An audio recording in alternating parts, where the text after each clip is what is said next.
Hi, everyone. Good evening. I'm glad you didn't hear what I just said because I said good morning to everybody, which is usually I have no idea what time of the day it is sometimes, so it's for all of you. So, good evening and welcome to a really exciting beginning for all of our juniors in the class of 2023. So, our school counseling department puts together a really, I think, fabulous program over 3 workshop series. You'll have one tonight, one in the spring, and one in the fall of senior year. And I think what it does for all of the juniors that are in this room and watching from home, and our families that are here tonight, and of course the many that may be watching virtually, that it really does give you in pieces of really the important elements of really the planning for your next step in life.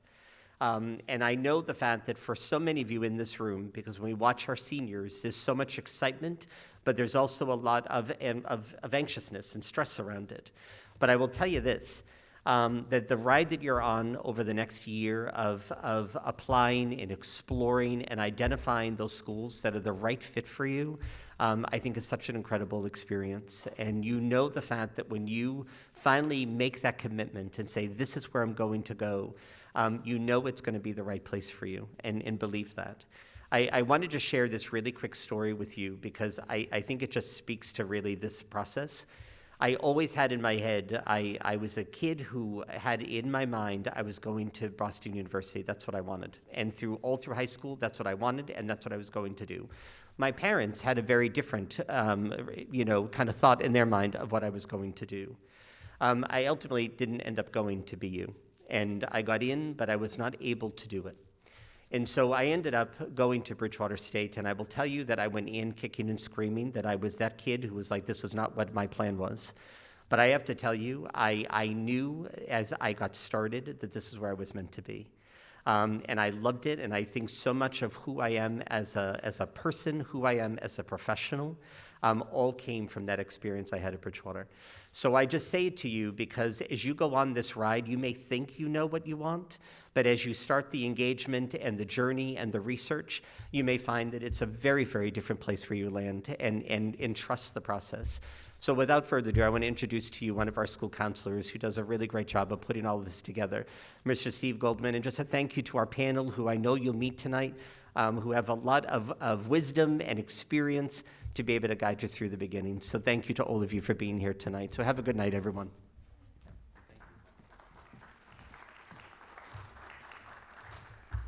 So welcome. We're so glad to see so many people out tonight. We thought when we were offering it virtually that we'd be standing here in an empty auditorium. So it's great to see everybody. You're probably sick of being in too, right? Yeah, everyone needs to get out at this point. So we're really excited that you're here. I too, actually, Paul was one of my students when I worked at Bridgewater State. Now he's my boss. But I was there for 6 years. I went to Framingham State undergrad, and I had a wonderful time there. It was a great experience. I spent 6 years at Bridgewater, working there as a resident director, and got my master's degree while I was there. And there is a huge, huge part of Bridgewater in me, more so, I would say, than Framingham, and I was pretty involved there too. It was a great experience there, and the college is that much grander now than it was. Back then, it was a small school, maybe about 6,500 students, and I think you're probably pushing around 12,000 now at Bridgewater. So about the same size, just maybe slightly smaller than Boston College, believe it or not. People have a hard time believing that. But Bridgewater has certainly kept that small school feel. So you get the resources of a large university and the attention of a smaller college. So we're not here to talk about Bridgewater tonight, but since Paul was sharing, and he was on the fly, he didn't even know he was speaking tonight, so it's good he had that story in his back pocket. Anyway, so before we get to the panel, the first thing we're going to do is, I don't know why this is flashing like that, but we're not going to worry about it. We are going to go over the workbook, and I'm going to show you how to do a college search on Naviance. For the students that are here, how many of you have actually done a college search on Naviance? Hands? That many. Oh, I see one in the back. Well, we're going to show you how to do that because it'll make your lives a lot easier. Has anybody here used any other search programs out there? College Board or any of those? Okay. So there are others. Naviance is nice because it's kind of one-stop shopping. Everything you need is right there and saved for you, and you can access it anytime you want. But don't get too used to Naviance because this is the last year we're using it. We're moving on to a program called SCORE, which most of the high schools in the South Shore have transitioned to this year. Now, we've already set it up with our tech department. It's up and it's ready to go. We just haven't been trained in it yet. So what we're hoping to be able to do is show you tonight how to do your college search on Naviance. And then in the April workshop, we will show you how to use SCORE for everything else. So use Naviance while you've got it, and it will be helpful. And then we will teach you how to use the SCORE program. And parents will have access to both those programs also. So when you came in, you should have got 3 different things: the college planning workbook and the agenda on yellow paper right here, and an evaluation form. And in the rush of the day, I forgot to bring pencils down. So maybe we can, Mr. Brannigan pokes his head back in, I can get him to grab some pencils for us for the evaluation. We do appreciate you taking the time to do an honest evaluation of the program. This program, I've been doing this program now, not just at this school, but at a couple other schools, probably going back now, probably about close to 20 years. And if you looked at what we did that first year compared to what we do now, it's changed considerably, not because the process has changed that much, but because of the feedback we get from the parents and the students. So it's important that we get that, so we make sure we're meeting your needs. As a footnote to that, please don't make a comment that you wanted more info on financial aid. This is not a financial aid workshop. This is how to get started in your college planning process. We have a special night dedicated to financial aid in October. Ms. Byrne, one of the other school counselors here, is the person that will set that up, and we'll send an email out to let you know when that evening will be. We are not experts on financial aid, and we would not do it justice if we tried to talk to you about financial aid, so we call the experts in for that one. Okay, so with that being said, we're going to switch over to the workbook, and we're going to, on the inside cover of the workbooks that you get, there is a timeline of things that you should be doing. Now, it's not cast in stone, but if you can roughly stay to this timeline for the most part, you will pretty much breeze through this process. It's not a hard process, it's just a very detailed and lengthy process, and a costly one at that. I had a student actually today that came in and she had requested transcripts to go off to 27 colleges. I said, do you realize there's an application fee for each one of those? And the application fee on the low end for community colleges is $10. On the high end, could be $100. I would say on average, you're probably looking $50 to $65 per application. So doing some quick math with her, I said, you're looking at over $1,300 in application fees, and you're only going to go to one of these schools. We do recommend 4 to 6 colleges. We will process as many applications and send out as many transcripts as you want. We just don't want you to waste time filling out applications of schools that you really aren't going to consider, or looking at numbers, they're looking for something that's way, way up here and you're kind of over here someplace. And we certainly don't want you wasting money either. It can get quite costly. So, but we'll be working with you on that over the course of time. So looking at January, you can see you're here for College Planning Night, where to begin, so you can check that off the list. And we are going to be, as I said, we're going to be emailing out the parents their log-on information for Naviance. So if you want to look at do some stuff on Naviance on your student's account, you can do that. For any student that does not remember how to log in, because we did, put you on this when you were freshmen, and then with COVID, you didn't have much of an opportunity to do much sophomore year. If you forgot how to access it, just email your counselor, and they will send you the login information. So if you can just go through, one of the things we added to the timeline this year is there used to be a national college fair, usually at the end of April, beginning of May every year in Boston. And the last few years, they have not done it because of COVID. But what they've come up with are a whole bunch of virtual college fairs, and they've actually broken them down into general college fairs, and then some college fairs for if you're interested in the performing or visual arts, if you're interested in STEM. So if you look through this timeline, you can see what those different fairs are. And at the bottom, there's a link to show you how to register to attend any of those fairs. There's also SAT and ACT information in there, dates and deadlines. When we're doing our next workshops and all that fun stuff, as you start to get into this as later in your junior year, and especially your senior year, you're going to see important deadlines for applications and things of that sort. So, moving along, these are the school counselors for the people who don't know who works with who. Now, there was a little bit of a shuffle in the guidance, the school counselor caseloads this year. Middleborough High School now has about 944 students, and there's only 3 of us. So it's about 315 students per counselor, which is a lot.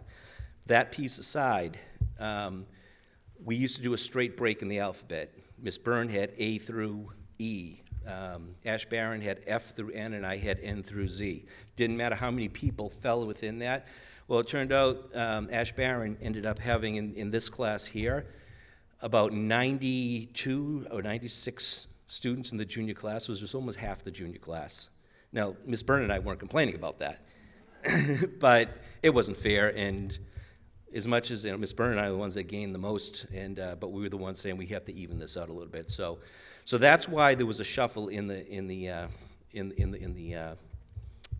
caseloads of who you're working with. So I picked up some of the M's, and Miss Byrne picked up some of the F's, and then some of you that were in the middle stayed right where you were. So we did speak about all the students. So we've been filled in on any significant or important background that we might need to know about you as a student.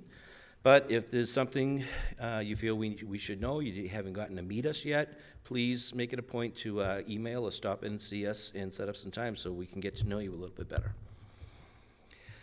So all the workbooks start out with a word from the school counseling department, and that just basically tells you what we're responsible for, what you're responsible for, and how we're going to make this whole thing work. We do not pick your schools. We advise you. We will suggest schools to you. We will give you a fair evaluation of whether or not we feel the school is a realistic school, a stretch school, or a safety school. Please don't take that personally, but based on all of our years of experience, we have a pretty good handle on, based on GPAs and class ranks and testing scores, where you stand. It's not an exact science. We're not going to tell you not to apply to a school, but we're going to tell you where we feel your sure bets are and where it might be more of a stretch. So where to begin? There's a checklist on this page, and it just talks a little bit about what you should be doing by mid-April. Our next workshop is going to be towards the end of April. The date is in the workbook. Knowledge you should have, and then things you should be paying attention to. Now, we're going to talk about testing. So there's 2 types of tests. There's the ACT and the SAT. Most of you are probably familiar with the SAT. It's been around forever. The ACT isn't as well known here on the East Coast. Probably over the last 20 years or so, it's really started to gain momentum, and people are starting to take it. Back years and years ago, if you're going to school in the Midwest or the West, you took an ACT. And if you're going to school in the East, you took an SAT. That was purely marketing and geography. College Board, which sponsors the SATs, is located in Princeton, New Jersey, and located there and marketed their test on the eastern side of the country. ACT, which is American College Testing, is located in Iowa, and they marketed their test more in the Midwest and the West. Today, 99% of the colleges will accept either one of those tests. The differences between the tests: the SATs have 2 sections. Critical reading and writing is one section, and mathematics is the other section. The ACTs are broken down into 4 different subjects: English, math, science, reasoning, and there's an optional writing section. English, math, reading, science, and an optional writing section. Excuse me. I'll let the admissions counselors talk about whether or not they would recommend you taking the writing section. You do not need to take both the SAT and the ACT. We actually recommend that our students start with the SAT. How many of you here took the PSAT this year? Excellent. So now you have some data. Hopefully it's good data. If you are, just don't be discouraged. The reason we give you the PSAT, and P stands for practice, it doesn't count, nobody sees it except for you and us, is to assess where you're at, and if you do need to do some preparation, specifically what areas. If you did really well in the math, then we're not going to tell you to prep in the math area. We're going to tell you, and if you didn't do as well on the other side, then we're going to tell you to work on the other side, the reading and the writing. Bridgewater State offers an SAT prep program. There's other ones out there I'm sure you've heard of. The Kaplan program, which is very expensive. You're probably looking at about $900 for that one. The Bridgewater one, I will tell you, is just as good as Kaplan, and it's probably about $350, I think, for that program. I don't know if you know that or not. Okay. And there's also the best prep you can do. Two things. Work hard in your classes. Do the best you can in school. And use Khan Academy.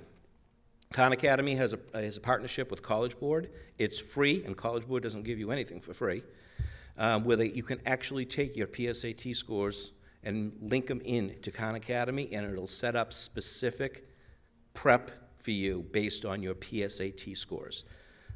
That is a great program. Anybody that's invested a little bit of time, I'm not saying you have to spend days and nights and weekends on it, but investing just a little bit of time doing that has shown some good marked improvement in their scores.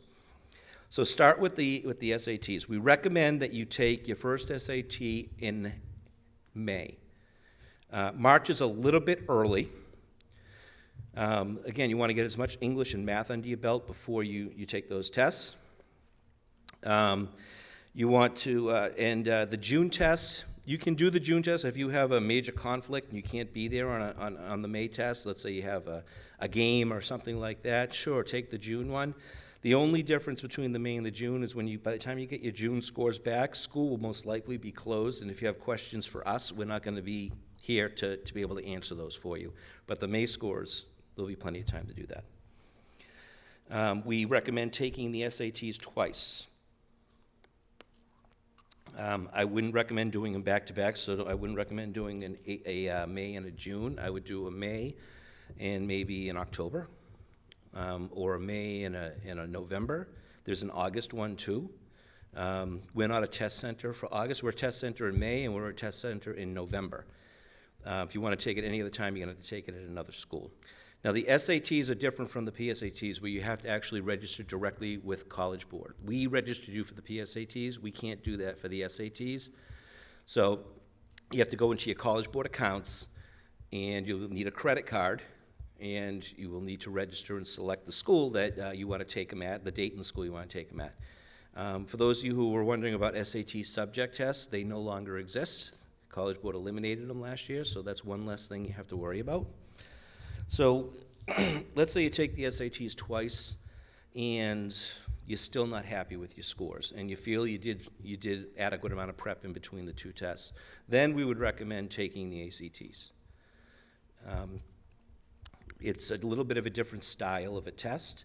The scores, it's a different scale, but usually students score comparably from one to the other, but taking an SAT for a third or a fourth time, especially if you're not doing any significant prep work, College Board's own statistics show that 2/3 of the people aren't going to show any marked improvement on them.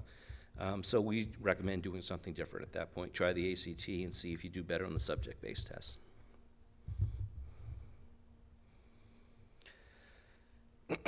Okay, so school counseling website. For those of you who do not know, we do have a website, and I'm going to show you how to get there in a minute, and that's where you will find Naviance. All the workbooks for everything you need to do on Naviance and eventually score have these step-by-step instructions with little arrows pointing, what to click on and what to type in and all that and everything. So we try to make it as easy and simple as possible for you to navigate all these different programs to make life easier for you. And then on Naviance, we suggest over the summer you start your activity sheet. The activity sheet, it's like a resume. You're going to list all the activities you've done both in school and out of school, mainly for the last 3 years and what you plan on doing your senior year. Excuse me. And there's another sheet you're going to fill out in the fall for your counselor to assist us in making sure when we write your letter of recommendation we're not missing anything that you feel is important about your story and why you belong at the colleges that you're applying to. But we recommend that you start the activity sheet now, save it as a Word document. Do not put it in Google. Google will change the formatting significantly. And then just save it someplace so you can go in, you can edit it and add things into it as you have more wonderful experiences along the way. So here are the step-by-step instructions about how to get there. You can save this in Naviance, but we're recommending you don't do that since we're getting rid of Naviance. We recommend that you save it on your desktop or on a flash or something like that. In addition, the activity sheet also doubles as the second page of the scholarship application. So next February, not this February, but the following February when you're seniors, when the scholarship booklet comes out, you'll have this done, and it's page 2 of the application, so you'll be halfway through the scholarship application. Students always end up shortchanging themselves when it comes to what to put on their college applications and what to put on their activity sheets. So we started to compile a list of in-school and some of the more popular out-of-school activities that you want to include. So some of the questions that come up is, well, I played field hockey my freshman year and I never played again. Yes, you want to include that on there. Okay, the admissions counselors want to see everything that you've done over the last 4 years. Now, if you did the Walk for Hunger once in 8th grade and you never did it again, they don't care about that. If you have been doing dance since you were 4 or 5 years old and you're still doing it, obviously a major commitment, you want to put that on there. So you can see some of the things we put there. I always ask students, do you have a part-time job? No. Do you babysit? Yeah. Babysitting's a job with a lot of responsibility. So just read these over, make sure you're not shortchanging yourself on any of your activities. So now's the time to start doing your self-appraisal and trying to figure out what your favorite classes are and how to match those up with different majors and then find colleges that offer those majors. So there's several different programs that are on Naviance that you can use. One of them is called the Do What You Are, which is an interest inventory.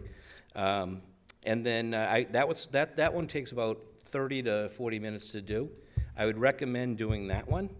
That one will give you a whole bunch of information about your learning style and for a job to be satisfying, what types of environment should you be in, and all that stuff. So I would recommend starting with that one and see if that helps you. For those of you who are kind of, I have no idea what I want to major in, that's a good starting point for you. And then matching self to school, which our panel is going to discuss in a few minutes. And we can't stress enough to organize. Organize, organize, organize. I know I've had a lot of parents over the years that have taken a spare bedroom or the dining room table or someplace and just kind of, as they say, set up kind of their war headquarters. That's where they just had all folders for everything. As schools were getting eliminated from the process, they just completely removed them, and just they kept everything in one place. So I need my activity sheet, boom, it's in this folder right here, and all that. So we'll let we'll let our student and our parent talk about what they did to keep themselves organized. And these are the step-by-step instructions of how to do a college search on Naviance. And I am going to run you through a sample college search in a minute. Tips for visiting colleges. So most colleges are doing visits again, in-person visits. There's some that are still doing virtual ones too, but if you have the opportunity to do an in-person one, there's nothing like getting on the campus and seeing it. We always recommend trying, April vacation is usually a great time to go on a college visit. The weather's getting a little bit better, and you see the college with students on campus. You can go in the summertime. You're not going to get the same feel for the campus. There's not a lot of students around in the summertime, and there's not going to be a lot of students to talk to and ask about how they like it there and what they like, what they don't like, and all that fun stuff.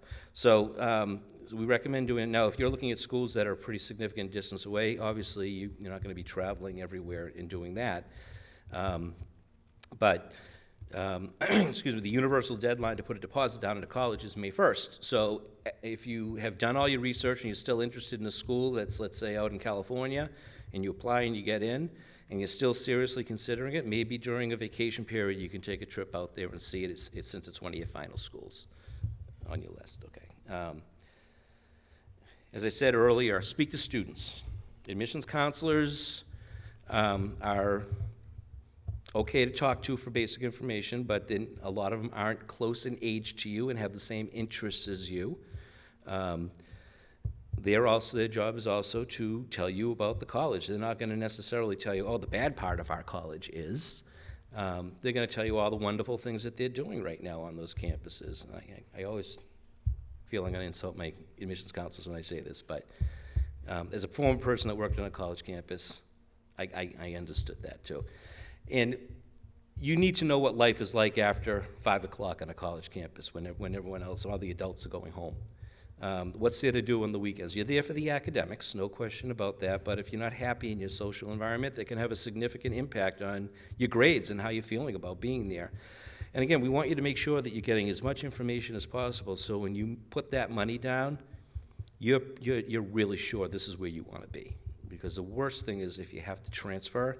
Sometimes it's a reality and you have to do that. Sometimes it can be a very costly and expensive reality. So if we can avoid that up front and really kind of get all that information, that's best. Talk to the students. Ask them what it's like to be there. If they had to do it over again, would they still choose that school? What do they do on the weekends? Some schools, a lot of students pack up on the weekends and go home. If you're going to be going to a school from a pretty significant distance away and you don't have a car, it could be lonely on the weekends. Just find out what the environment is like and if it's something that you feel will suit you. When I was a younger counselor, I used to do a lot of college tours. And I remember one particular, I'll mention the school because they're not in business anymore, Becker College in Worcester. I was out at their Leicester campus. Anybody been to Leicester? Anybody know where Leicester is? It's pretty much in the middle of nowhere. And we were walking around. We were on campus for probably maybe 2-3 hours. And then they gave us a tour of the whole place. We walked through the residence halls. Every door to every room was closed. That's a pretty good indication of what type of community that is. If you're a social person, that might not be the right environment. But anyways, we're in the info session. And they asked us what questions we had. So I raised my hand. Being the wise ass that I am, I said, where are the students? I was there for 2.5 hours. I didn't see a single student. And they were like, oh, they're on class. I said, for 2.5 hours? So, again, red flags for me anyways, okay? So make sure and for a lot of you guys, you've never had to ask any of these questions. How safe is it on a college campus? How well lit is a college campus?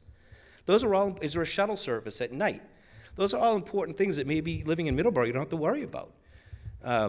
So it's really important you start thinking about all those things because you're going to be in a semi-independent environment and mom and dad aren't going to be thinking about those things for you. Okay, so here are some of the more, I talked about a lot of these questions already, so you can look that over. Make sure you get them, they don't do a lot of mailing lists anymore, it's mostly email lists. So you can get as much information about the schools. And here are the upcoming events. So there are all your virtual college fairs. The college planning night for juniors and their families, what you should be doing over the summer is Wednesday, April 27th at 6 p.m. here. And that will pick up where we leave off tonight and carry you through the summer. And then we'll have college application boot camp, which we'll talk about more later on in the summer. And then college planning for seniors and their families, the nuts and bolts of applying to college will be in September. I mentioned the financial aid night earlier, and the scholarship information night too. And here are some the sample activity sheet of how to fill out an activity sheet. And there's a glossary of terms in the back of the book also, in case you hear an acronym. There's lots of acronyms in college. Or just a word you weren't familiar with, it'll give you an opportunity to see if we have it back there for definition. So what we're going to do now is I am going to show you how to do a college search. You don't need to see my email. So here's the Middleborough High School website, and we're going to click on About Us and go to the Counseling Department. And then we're going to scroll down on the left here to where it says, so first of all, junior information.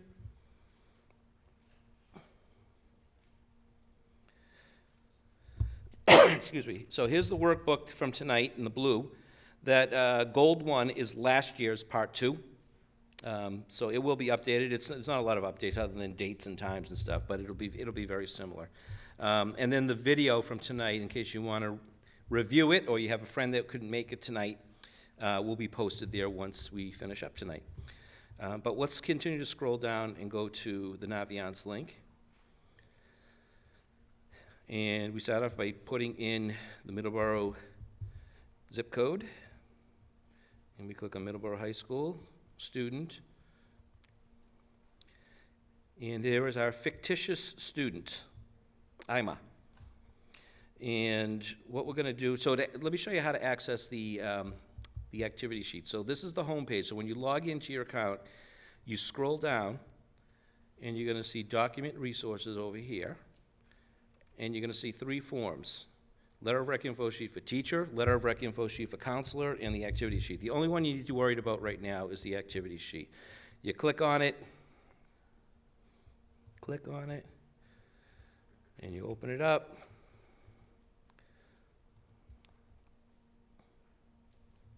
And you can start typing right on it. Okay. Okay, so let's go back to the home page. And we'll do a quick college search. So let's go to colleges I'm thinking about.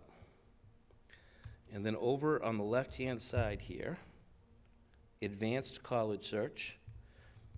And then what you can do is, if you're looking for a 4-year school, now, quick warning here, if you get too specific, you will come up with 0 schools. So don't click off every activity and every sport, and only click off the things that are really the most important. If you truly, truly want to play softball in college, then click softball. If you'd be happy playing intramural softball, don't click softball, because it's going to only identify schools that offer a softball program. Okay, so for most of our students, they're looking for a co-ed school. Public or private, I would leave it no preference. Now, campus surroundings: large city, large town, small town, rural. That can be a little tricky. What I usually tell people, like a school like UMass Amherst is in the rural community of Amherst. It's a very small town. But the college is a little city unto itself. There's so much to do on that campus. They have their own stores, their own bowling alleys. They have everything you can imagine on the campus. So it's not like you're stuck out in the woods someplace. What I usually tell people is, if you know you're not a big city person, you don't see yourself in a Boston or a New York or something like that, click everything except for large city. Okay? If you really, truly have no preference, you can just leave it blank. But for our purposes here, we're going to go small city, large town, small town, rural. And you can do as many searches as you want, and you can save them. You can do a search by location. You can do a search by major. There's a whole bunch of different ways. And then we're going to go to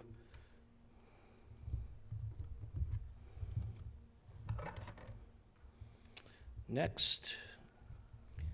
If you click religious affiliation, that's going to significantly narrow down your list of schools. If it's important to go to a school that has a religious affiliation, absolutely click it. Okay. Distance, you can do so many miles from home, or you can click an entire region or individual states. I would say on average, our students tend to usually apply to schools in this area right here. People don't like Vermont and Maine a lot for some reason. I don't know why. So let's just keep it at that for now, and then we're going to click next. This is really tricky. Less than 2,000. That might seem like a very small college when you consider, some colleges have over 20,000 people. But just because a school has name recognition, just because they have a football team or a basketball team that's on ESPN every Saturday, doesn't mean it's a large school. A school like the University of Miami is probably about 7,000 students on campus. Bridgewater is bigger than Miami, but they have a powerhouse football program. More NFL players have come out of Miami than any other college in the United States. So people think it's a huge school. Even Bridgewater. Okay? Bridgewater is a Division III school. That's why you don't see their athletic program. That's why you don't see them on TV all the time. What you might not know is they've won the Division III World Series several times in the past few years. It's just not covered on TV. So, and there's a lot of really great schools, like Clark University hovers around that 2,000 mark. So if you are interested in a school like Clark, which is a great school, and you say, oh, 2,000 is too small, it'll never show up on your list. So I would say the average size school is probably around this range right here, okay? And I would even click off this one just to cover myself. If you don't see yourself at a school where you're going to be in a lecture hall, a Northeastern, a BU, a UMass, Amherst, then I would skip the 15, a UNH, I would skip the 15 to 20 or more than 20. Percent accepted, percent minority backgrounds, if that's very, very important to you, absolutely click it.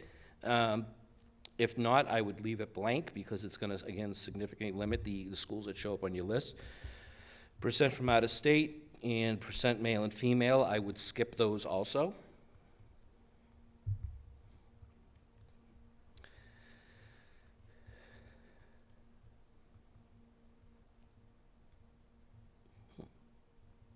Why is this not going to the next page?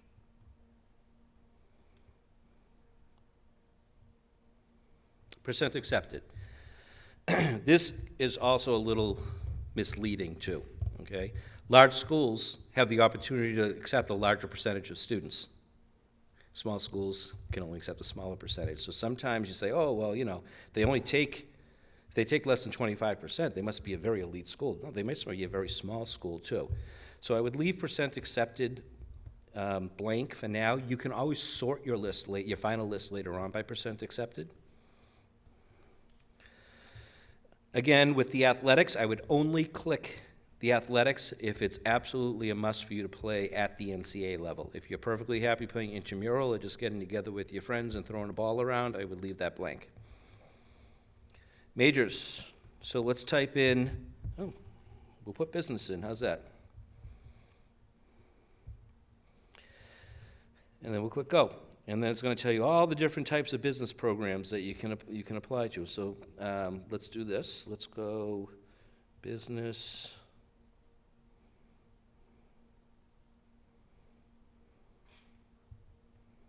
Management marketing, we'll add that. Business general, we'll add.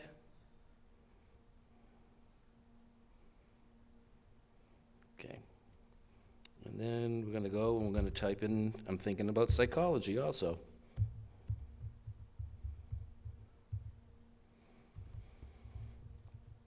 And there's a whole bunch of different types of psychology. So let's go counseling psychology. Let's go applied psychology.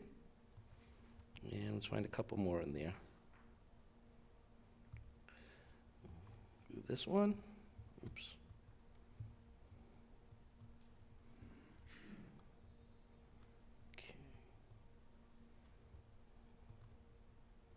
Okay. So we've picked the majors that we're interested in, and then we're going to click next. Cost. Well, cost will be a factor. Save it for the end. Never let the cost of a school limit you from applying there and finding out what you're going to get for financial aid. You may be able to go to a school for $70,000 that will cost you what it would cost you to go to a smaller school for maybe $25,000. So let the financial aid process play out and don't limit yourself right now with that. It is an important decision, but not at this moment. And then special programs. So if you're interested in like ROTC or any of those things, you can click one of those. And then we're going to view the matches, okay? So we still have a lot of schools. We have 73 schools in this search, okay? But we started with probably close to 7,000 schools. So here's your criteria, and then here are all the schools that came up in the search. So let's go and let's pick a couple of schools. We'll pick Bridgewater.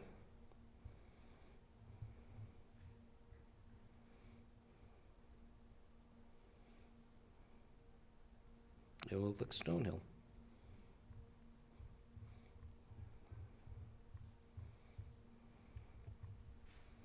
And we're going to add them to colleges I'm thinking about. Okay. And one of the other counselors was playing on this today, and they added other schools that I didn't select. So to save time, we'll just go with what's on here, okay? So now we've got Bentley, we've got Bristol Community College, and Bryant University. So if we click on Bryant,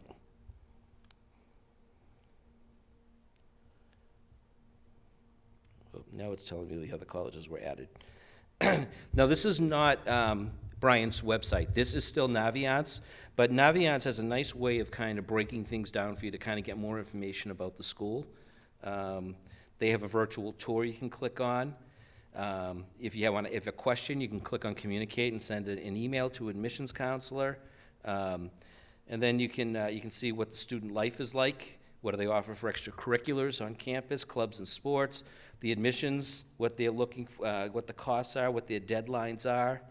And then over here, this is my favorite part, is this data that you see in these charts here are all from our previous, over the last 6 years or so, 5, 6 years, of students that have applied to colleges from Middleborough High School. So these are Middleborough students, former Middleborough students you're looking at. The green check mark means that they got accepted, and there's no red X's on this one in particular. A red X would mean they didn't get accepted. Now, this is confidential information. You can't see who these students are. And then there's wait lists. The blue circles are wait lists. And now this circle with the little person in it right here is this particular student based on their PSAT scores and their grade point average. Okay? So when you look at this, and this isn't a good one to look at because there's just a little bit of data of acceptances, right now, it's too hard to determine whether or not, just by looking at this, whether or not this is a realistic school, a stretch school, or a safety school. So what I'm going to do is I'm going to back out of this. And I'm going to go back again.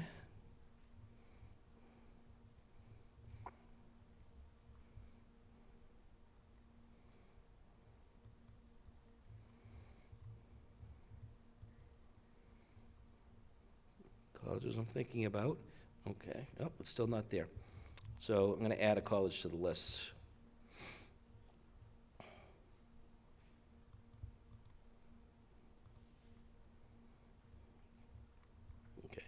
So this is Bridgewater. So we have a lot of data for Bridgewater because we have a lot of students that apply there and eventually end up going. So if we look at the admissions on this one and we click and look, now that's more like it. We got a lot of data. Our students are very successful.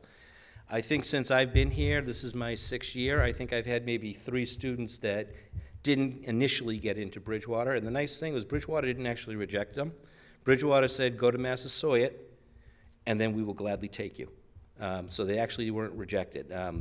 So you can see right here that this blue circle, this student here, is right in the middle. So looking at this, that's a very realistic, almost leaning towards safety school for this person. If there were, these graphs tend to look more like kind of weather maps. You kind of got the acceptances, then you get the line of wait lists, and then you get the line of rejections. So you can, when you get on some of those, you'll see how you're faring against other former Middleborough students that have gone through this process. So that is kind of a reality check and kind of helps you gauge whether or not this is a school that you should be applying to, or what the chances are of getting into a school like that. Okay, so that is the basics of the college search. Okay, it's a lot of talking for a short amount of time. So what we're going to do now is we're going to introduce the panel. I'm going to have them come up on stage, and boy, everything's just popping off my screen today. So the panel wants to come up over here, and I will introduce them, and we'll get started for the panel part of the program.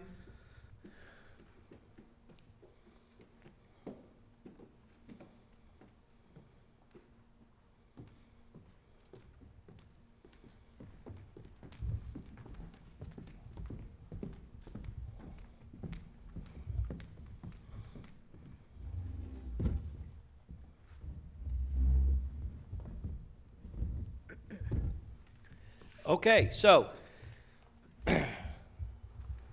okay, we'll just make sure you guys are in the right order, that's all.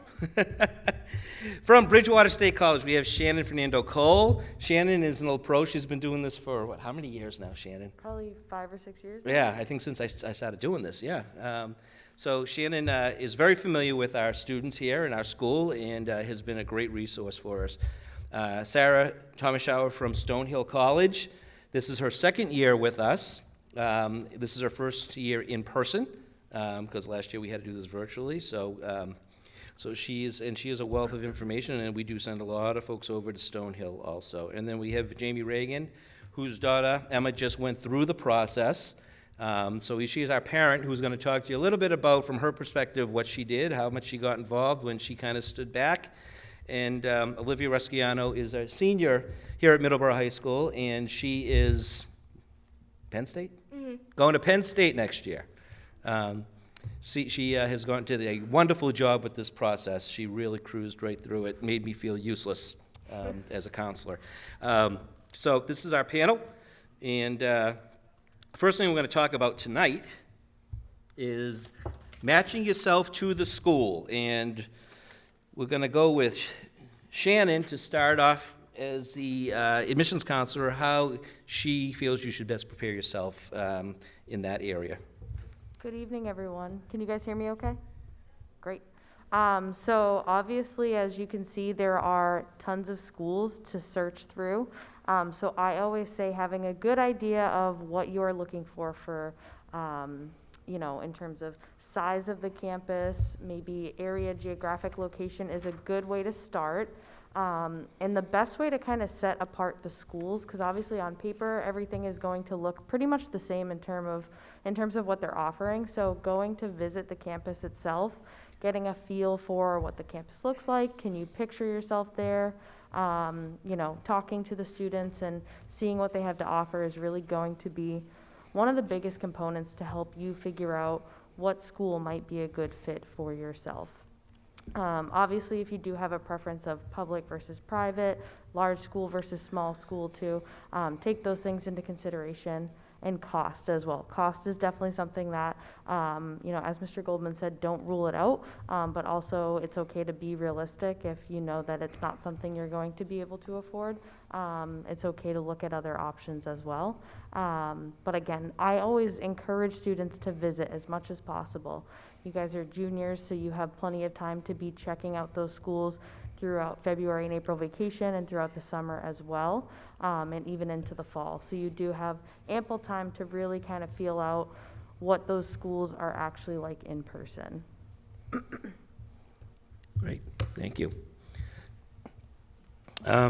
Sarah. It's hard to follow that. Hi, everyone. So I've been in admission for about 6 years, or almost 6 years, and I've worked with so many families who, at the end of their tours or end of their visits, they say, oh, this process is so stressful and it's so hard, I don't know what to do. I don't think any of you are gonna be in that position because of all of the amazing prep work that Middleborough High is offering you to kind of get you through this process at each season of the process. So for matching yourself to a school, just like Shannon said, take into consideration those big picture things. So location, do you want to stay in Massachusetts? Do you want to go out of state? Do you want to be hours away, or do you want to be, a couple minutes away? That's a really good place to start. A religious affiliation, so Stonehill is a Catholic institution. Students are not required to participate in religious activity if they don't like or if they don't want to, but that's something to take into consideration. Is that do you want to attend a school that has a history of being affiliated with a congregation or a religious affiliation of any type? When it comes to the majors, most schools are going to offer a similar set of majors. So if you're looking for psychology, unless you're going to a very specific technical institution, I'd bet the ranch they're going to have psychology. If you're looking for business administration, a lot of schools are going to offer business administration, but some of them might have the business accreditation called AACSB. So there are going to be some things that you're probably going to find regardless of what school you're looking for, but it's there are other programs like nursing or engineering, or accredited programs like healthcare administration or like business accreditation, like I mentioned, that those are some things that you might want to type into that Naviance search or add as something that you're looking for specifically. Another piece of the puzzle, like Shannon said, is that visit. Look around at the students who are on campus. Do you relate to them? Do you feel like these are people that you could go to school with? Do you see activities on campus going on that you want to be a part of? This is going to be your home for the next 4 years, whether you live on campus or not. You're going to spend a majority of your time there. This is a place that you're going to move out of your childhood bedrooms probably and move on to this campus. So whatever schools you're touring, you want to be able to find a sense of home at that institution. It doesn't matter the name. I challenge everyone to erase the name of the school that they're visiting when they go and remove any social influence or cachet that school may have, and look at it for what's going on directly in front of you. If you visit a school that everyone told you you're going to love, or everyone talks about it being a good school, but you don't feel like it's at home or it's comfortable, then that shouldn't be a school that you apply to. So remove name and what other people say about it from your own personal experience, because I find that students sometimes get really bogged down with, well, I'm supposed to like this school. Everyone tells me it's a good school. I'm supposed to like it. And you might not have that experience. So that's totally fine. Just because someone recommends a school doesn't mean you have to like it. So as you go through the process, I think a summation of all the things I just said, so sorry, this is the first time I've gotten out in a little while, so I'm really excited to be here. I'm sure we can all relate to that. Be honest with yourself. Be really honest with yourself. If you get on a campus and say, in 5 minutes, I don't like it here, leave. You don't have to stay. If someone recommends a school to you and you go and tour it and you say, man, I could never see myself there, that's fine. You don't have to like a school that your parent went to, that your uncle went to, that your guidance counselor recommends. You don't have to like it. It's a matter of where you feel comfortable and where you're at home. If a student comes up to me after a tour and says, thanks for having me, I don't really think it's going to be a good fit for me, no hard feelings. I want you to go to school where you feel comfortable. That's why we do our job, is to counsel you through the process, particularly with our school, but we'll help in any way that we can, and we want you to end up somewhere where you're comfortable and at home. So throughout that tour, be honest, find a sense of home, and you'll end up at the right place. On a side note for that, I grew up in a very small town, a lot like Middleborough, and I got accepted to Northeastern. And I was, oh yeah, Northeastern's got a big name to it and all that. And I freaked out when I went to visit Northeastern. I grew up, we had an acre and a half of land. We had a horse, we had goats, we had wide open spaces. No goat jokes, please. The concept of stepping out my front door and being in a concrete and no place to spread out and do things blew my mind. And I ended up, like I said, going to Framingham State. At first I was like, oh God, Framingham State. That's not a name like Northeastern. But you know what? I got just as good an education there. It's the experiences, it's how much effort you put into the classes are all the same. It's just, people are, it's a question when you go grocery shopping. Do you always buy the brand name product, or do you buy the generic sometimes because it tastes just as good and but it's a lot less money. So that's all part of this whole search piece too. It's, what may be the perfect school for one person could be the worst fit for another. And the irony of the whole thing is, fast forward several years later, I end up living in Boston for 13 years. And I kept saying to myself, maybe I should have tried Northeastern, but no, at the time it would have been the right choice for me. So anyways, I want to skip over to Olivia, and if she can talk a little bit about what some of the things she did to kind of match up herself with the colleges she applied to. Yeah, so hi guys. So what I really kept in mind the whole process was it's really for me. A lot of my friends, we were talking about it, like where you want to go, what you're interested in, but at the end of the day, it's where you're going to school. It's where you're going to be spending your money, where you're going, where you're sleeping, where you're eating. So the whole time I just kept in mind what's really important to me. I'm a very independent person, so I knew something farther away wasn't going to bother me so much. I had the contrast of my sister. She liked a very private school. She liked, a very high school feel of a smaller class, like 18-to-1 for a teacher and student ratio. So I had a little bit of that contrast, but what I kept in mind the whole time pretty much was that it's really for me, and matching me and the school at the end of the day was just for me. Sorry if that's like, I said me a lot, but It's all about you. it really is. It's all about you. Thank you. Jamie, as a parent, what did you see Emma going through, and and did you assist in that process? Yeah, so thank you for having me tonight. So I have 2 daughters in the school. I have a senior, Emma, and I have a sophomore, Casey. And last year at this time, I was sitting in the same place as you, and I was extremely nervous. For me, I was nervous about a couple things. First off, I was really nervous that Emma wasn't going to be able to handle the process on her own, and I was also really nervous that the Middleborough schools, the guidance counselors wouldn't be able to be there for her if she needed help. And of course, in both of those realms, I was extremely fortunate to find any of my doubts, just not there, because the Middleborough Public Schools were wonderful, and Mr. Goldman helped her along with every step of the way. Emma was extremely independent in this process, which also I was fortunate for. I'm a total type A personality, which some of you might be as well. For me, when I applied to college, it was all paper and pen, and you sent it in the mail, and it's not that way anymore, so I was so nervous about that process.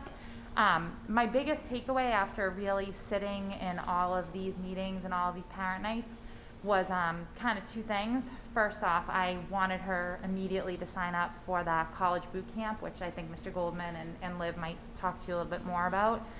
So we did make sure we did that, but before she went to boot camp, there were really kind of 2 things that I pushed on her. Number 1, I told her that she should definitely seek out teachers her junior year to write recommendations for. I am also a high school teacher, not in this district, but I know how important it is to find those teachers that you connect with and get them to write you, quality teacher recommendations. Additionally, so many teachers are so busy and they get so many requests that it's really important for you to talk to those teachers early. So that's something that I would recommend as not only as a parent but as a teacher.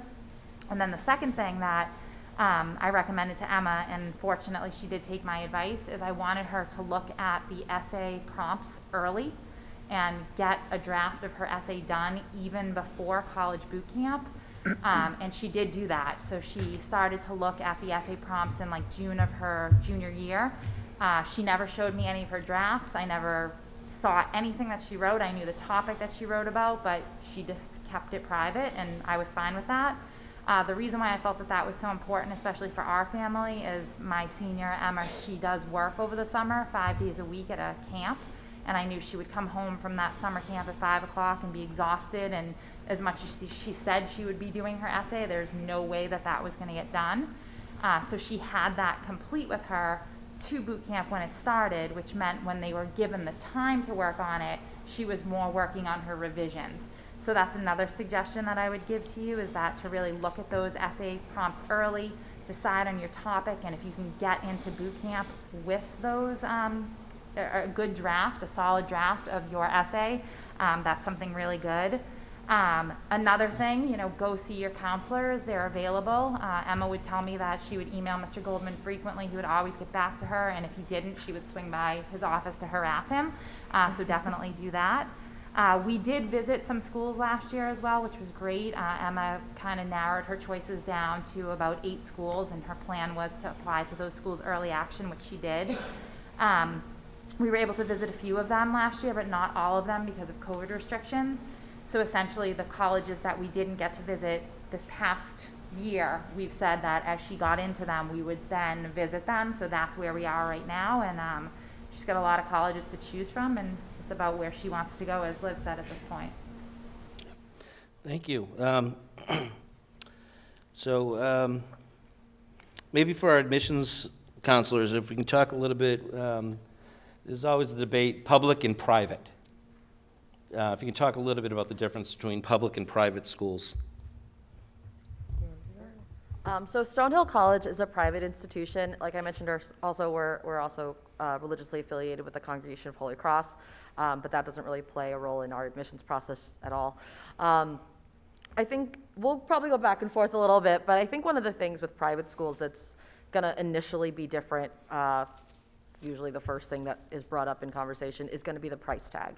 So private schools tend to be more expensive, but the breakdown of cost is also going to be different. So at a private institution, when you look at the total cost of attendance, we don't have anything else outside of that. So when you see that larger number, it's going to most likely include all of the student fees, all activities, everything related to living on campus. There will not be any additional costs outside of that unless a student adds something that would be considered outside of a standard residential student. So maybe they decide to buy a parking pass for the year. That is not an automatic assumption, so we don't build that into our cost of attendance, but a student may choose to do that.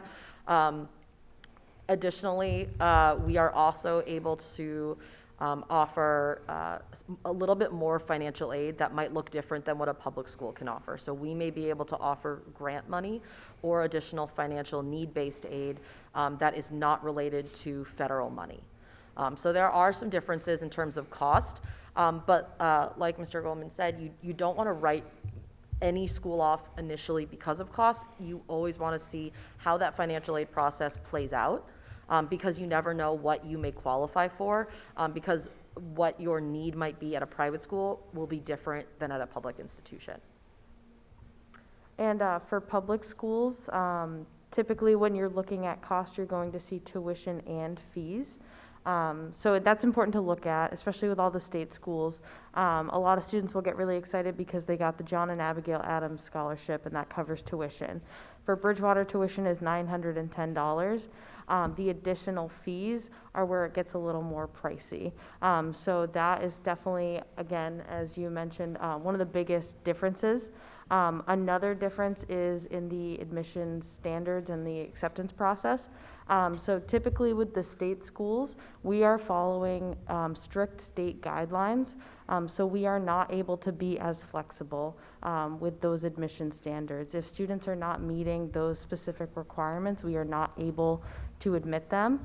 Whereas a private institution, they may have a little bit more flexibility to admit students who may be falling under those public and state guidelines. When you get into the weeds a little bit more between private and public schools, there's going to be differences in funding. There's going to be differences in, facilities and ability to flex classroom sizes, things like that. I personally attended Stonehill, so I don't know the experience of going to a public institution, but there are differences sort of as you go along. But at the end of the day, you're going to get a great education. You're going to have a great social life. You're going to make lifelong friends. You're going to make relationships with mentors and professors. And kind of regardless of whether it's public or private, we want you to take advantage of whatever the school has to offer. So while there's differences between them in maybe how we offer things or availability or access to things, they're both great. So, yeah, and I think it's important to note, I mean, and this goes back long before I was even looking to go to school, too. Are you going to get a better education at a private school versus a public school? No. You're going to get a different education. It's just the experience, okay? It could be a religious experience. It could be, the types of services or programs they offer on campus. But it's not, it has been is this myth that a private education is a better education. If you go south of the Mason-Dixon line, I got a very good friend of mine that works at the University of South Carolina, and he says down south, the perception is the opposite. People don't want to go to private schools because it's the public schools that have the reputation of being the better education. It's not true. It's just people's perspective. You just got to be very careful in this process of who's feeding you information and who you're bouncing that information off. I have a story from years and years ago. I had a parent that had asked me about a whole bunch of schools. And I was a relatively new counselor, so I didn't know everything. I knew enough, I think, at that point. But one of the questions was to take the SAT, how many times take the SATs. Now, back then, we didn't have what they call score choice. So if you took the SAT 3 times and you took an SAT subject test, no matter what the scores were, all the scores went to the college, Okay, so now you're submitting information to the college. Maybe you didn't do well on a subject test and you didn't need a subject test, but you felt it was important because more is better, which isn't always the case. So I had a long conversation with the parents, said, look, let's take them twice, let's evaluate it, let's see where we're at, and then we'll take it to the next level after that if we need to. Well, unfortunately, the parent didn't listen to me, and she had her child take the SAT 4 times, poor kid, and had him take 3 subject tests, and she was not applying to any schools that were requiring or even recommending subject tests. And the subject tests were not good. Okay, a lot of times I, as a counselor, would even talk to a teacher in that discipline and say, what do you think? Should they take the U.S. history test? Should they take the Math 2 test? And they would give me some good feedback to recommend to the students. Well, anyways, they didn't listen to me. Now they're all worried because the scores went off to the colleges. The colleges are evaluating every single test in addition to all the other things that went out. And I asked the parent, go, what happened? She goes, well, we were talking to my neighbor. And my neighbor told me I should do this. I should have her take as many of these tests as possible. I said, oh, is your neighbor a guidance counselor? No, he's a plumber. There's nothing wrong with being a plumber. But none of you are ever going to call me to fix your pipes. Okay? So, just, you're going to hear things. You're going to hear things on the radio, on the news. Every day when I drive in, I hear things about schools and how hard this is, or do this or do that.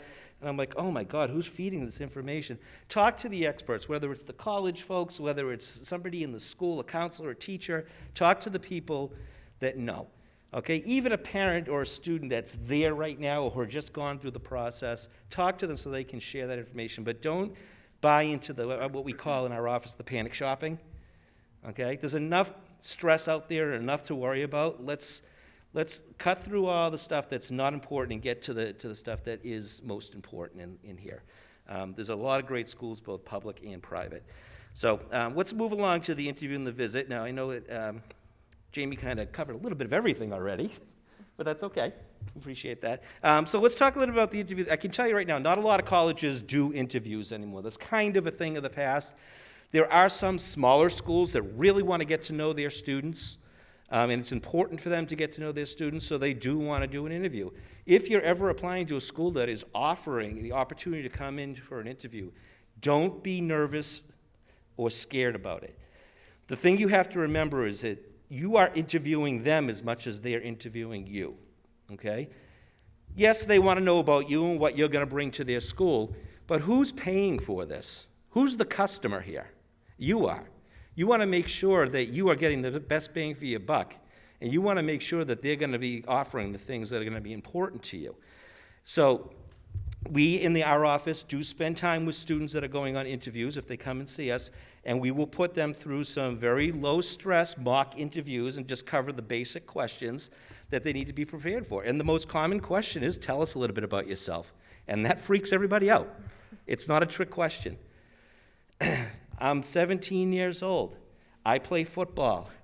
I'm the youngest of 3 kids. I enjoy playing guitar on the side. I do this. I've been challenged myself in the class. It's a little bit of everything. It's not just what kind of student are you. Okay? I'm really looking forward to doing this, or in the future, this is what I'm thinking about. It's just an opportunity to get to know each other. So that's my little bit about the interview. I'm going to let the admissions counselors talk about what they're looking for and the importance of the info sessions and the visits and the tours of the colleges. So I will say with the interviews, so Bridgewater actually does offer an optional interview now. We started doing that when the pandemic first hit for a couple reasons. One was that we weren't really getting that face-to-face interaction with students at college fairs, so we really still wanted to have some sort of interaction with students. And the other component is that we know that the pandemic and hybrid learning, virtual learning has been really challenging for students. So we wanted to provide a platform not only for us to get to know you as a student, because when we're reviewing applications, we just see names on a paper. So it was a good chance for us to get to know the student, but also to hear some feedback about, hey, I had a rough semester, this is what happened, and just give us some intel and context as to, maybe what that student was experiencing during the pandemic or throughout different points in their academic career. So just know that an interview typically, as Mr. Goldman said, don't be nervous. It's an opportunity for admissions to get to know who you are, because we're not really seeing that on an application necessarily. We're just kind of seeing the facts. So it's a good opportunity for us to get to know you more. And then we also do typically open it up to students for what questions you have for me about the process, about what we offer, things like that. Just as Mr. Goldman said, for you to kind of interview us a little bit and make sure that we are a good fit. So that's kind of a little bit about the interview. And again, for Bridgewater, speaking specifically for Bridgewater, this is a supplement. It's in addition to all of your materials. That's not going to break you. If anything, it will help you. And I'm sure you can speak for Stonehill as well, but at Bridgewater, we're not looking for things to disqualify you for admissions. We're truly looking for all of the information to help you get accepted. Yeah, just so for Stonehill with the interview, we've actually stopped offering evaluative interviews for our applicants. It's something that pre-pandemic we did have students, our student tour guide team, we had interviewers and they would be available for students who requested an interview. They were evaluative, so they did go into the application review process. Like Shannon said, they were never something that would break a student or anything like that. It typically only helped. But one thing I'll say on interviewing, this isn't a job interview. It's not a required element of the application process. If you're someone who gets very nervous with public speaking, or it gives you a lot of anxiety to think about like having to sit one-on-one with an admissions counselor or an admissions representative of some type, don't do it. There's no requirement for it. We don't want you to stress out about this process or add something to your plate that you are dreading. If you want to do an interview and the school that you're applying to offers it, by all means go for it. Why not? Talk about yourself, provide context, get that face-to-face time. But if it's something that you're thinking about right now and you're just saying, oh my gosh, I never want to do it, don't worry about it. If it's not required, don't do it. It's not a big deal. For us right now, Stonehill is offering the opportunity to speak with a counselor. It's not evaluative, so it does not go towards your application, but we also want to provide an opportunity for you to share any information about yourself that you feel is critically important in your application. So say there was a rough semester because of COVID, or there's something that happened during your 4 years that you want to provide some more context to, you can absolutely take the opportunity to do that. It's called Connect with a Counselor. Kind of cheesy, but that's what we landed with. And you'll chat with me as I'm the reader for Middleborough, and we'll talk about anything you want to talk about, and I can answer any questions that you have. But for visits, we offer kind of like a standard plethora of options. So we have student guided tours that last about an hour and 15 minutes. We have virtual information sessions. We have a self-guided tour as well as a virtual tour. And then for accepted students in the spring, we will offer panels hosted by our faculty members so students can learn more about academic programs. And then in the fall, we'll typically offer a similar set of online offerings. I talk about the online ones right now because as of right now, we don't have anything slated for in-person large-scale visits for our juniors, but the online platform also offers a lot more access to our campus than just a standard like Saturday activity. And for Bridgewater, we are offering tours. We do summer tours as well. We do have Saturdays and holidays. In the fall, we will typically do our open house programs as well, and then in the spring, we'll do our accepted students days. Registration for most schools is typically online, so just make sure that you're registering ahead of time. I think it's always good too for like the school breaks to plan accordingly. I know Mr. Goldman, you've said in the past, try to save the local schools for like a Saturday or a weekday and use the April vacation and February vacation to kind of maybe go out of state, make a day out of it, see a couple schools, things like that. I think that's a good rule of thumb as well, because those local schools are right up the road and they're going to be there for you. I also encourage students to keep an open mind with the visit. As we were kind of mentioning earlier, social influence and different biases. When I toured Bridgewater I thought I was going to hate it because it was 30 minutes from my house, and I thought it was going to be too close to home, and then I stepped on campus and I absolutely adored it. So you just truly never know how you're going to react to the school.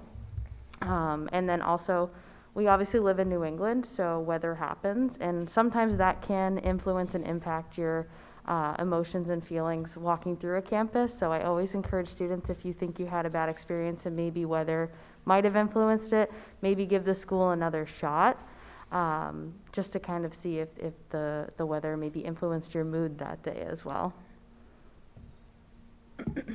Liv, did you do any interviews? or- Yeah, so with all the colleges that I applied to around like 6. I visited each one of them.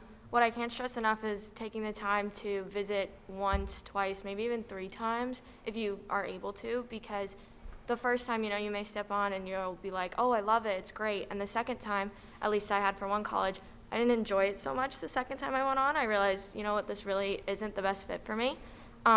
Taking pictures of the school, so, when you get home, you can look at it, really take into depth, like, can I see myself walking around here? Like they said, the feeling of as soon as you step on the campus, realizing, oh my gosh, this is where I could see myself. I had that with Penn State. As soon as I stepped on the campus, I was like, this is where I'm going. I can't see myself anywhere else.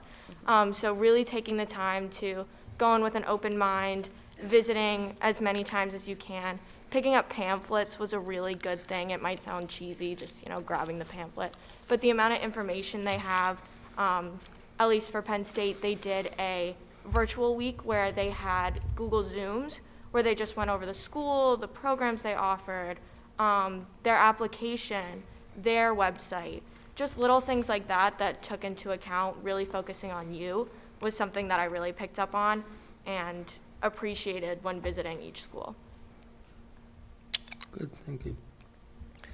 Did Emma do some, Yeah, so we were able to visit between the spring and through the summer, 5 schools we were able to get to. In the beginning, again, there were lots of COVID restrictions, and then they subsided. I think that the college visit to the campus was extremely important. There were a couple schools that she visited that she thought she might want to go to, and she got there and she was like, I don't see myself on this campus at all. Additionally, there was one school, that being URI, that she kind of threw on her list thinking, oh, it's just, maybe I'll get in here, maybe it'll be a place for me to go. That when she visited, she absolutely loved it. The tour guide was phenomenal. She was able to ask a ton of questions. She loved the campus, and now that's actually one of her top schools. So I do think that the campus visit is extremely important. Ask for your tour guide's information too. Like the tour guides love it when their guests ask for their contact info or ask a ton of questions.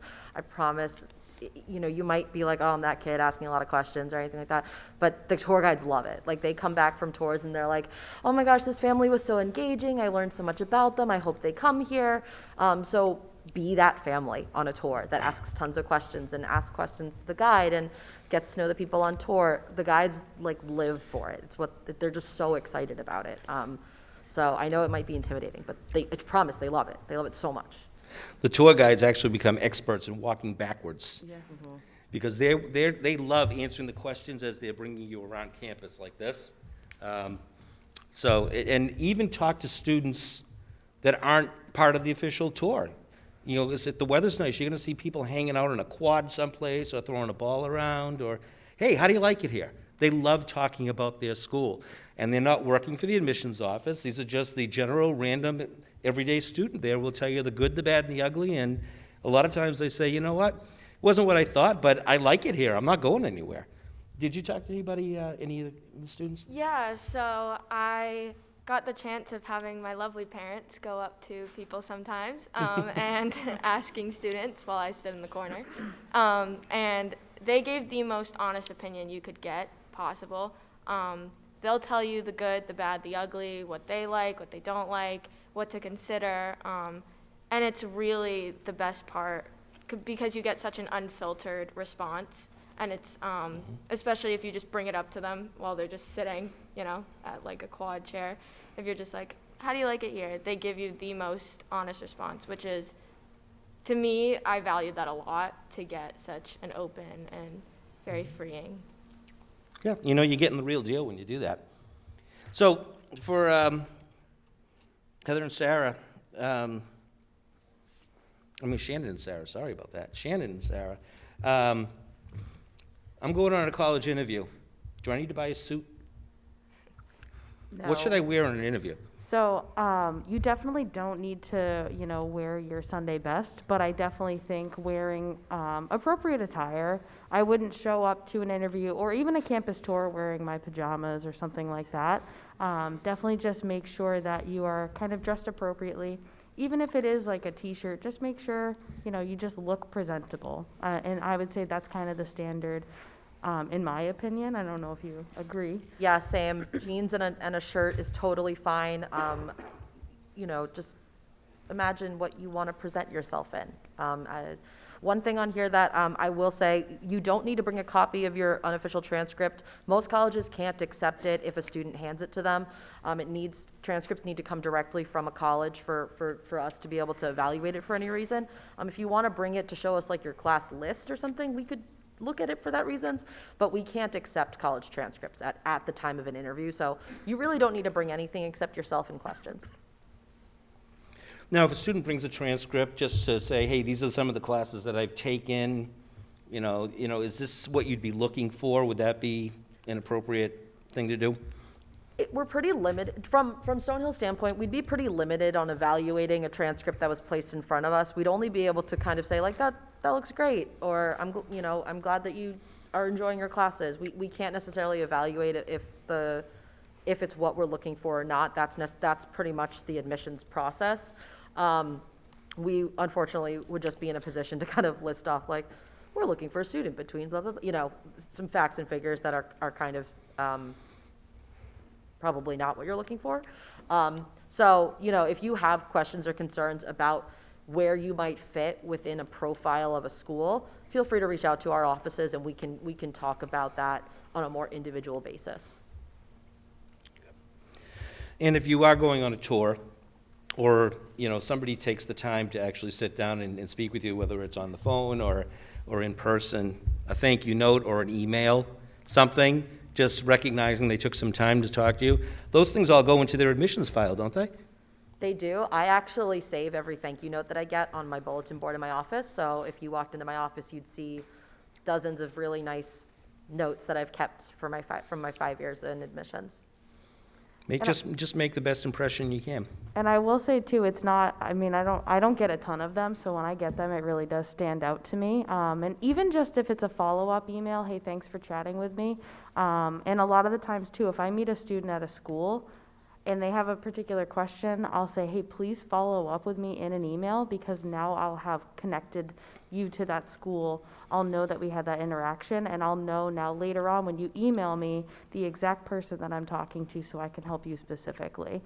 So if an admissions counselor says, hey, shoot me an email, do it, because it is really going to connect. We see hundreds of students throughout the several months that we are doing recruitment. So if you do take that time to reach out to us after, we will remember you, and we will be able to kind of give you a more tailored approach and answer those specific questions. There are families that we stay in contact with throughout the entire cycle. There's people that we meet as sophomores in high school, and I'm still friends with their parents today. So the connection that we build with our students is real, it's authentic. We do this because we love it. We do this because we're excited. I always say that admissions counselors are like the human version of a golden retriever. Like, we're just very excited people. You can't do this job without having that level of excitement. So please feel free to reach out to us at any time. We're happy to keep a line of open communication. I only have one bulletin board of thank you notes in 5 years, so we'd love some more. How do I set up a visit or an info session? So typically, again, registration would be online. So visit the website. If you have any questions, you can always call the office and say, hey, how do I set up a visit? But typically, it's usually pretty easy. If you go right on the website, there's usually some sort of tab for admissions or for visiting the school. A lot of the schools will probably have you build a profile online too, so you can kind of track your application once it's submitted. But yeah, so registration right online, and you'll be able to see like a full listing of their offerings, whether it is an info session specifically, a virtual session, a campus tour, things like that. If there's one thing that you do, please just do not use your high school email address for signing up for college things. I say that because when we communicate with you, or when the school might send you an email to remind you about the visit that you signed up for, a lot of schools have firewalls, and so that email will go directly to spam, or your email to us will go directly to spam. So set up a personal email address, first name, last name, birthday, or dog's name, birthday, whatever, at Gmail, at Yahoo, at iCloud, whatever it is, and make that your college professional email address. I made one in 11th grade. I still use it today as my professional personal email address. Just don't use your high school email address or like a work email address. A lot of places it will never hear from you, or you'll never find out you got accepted. That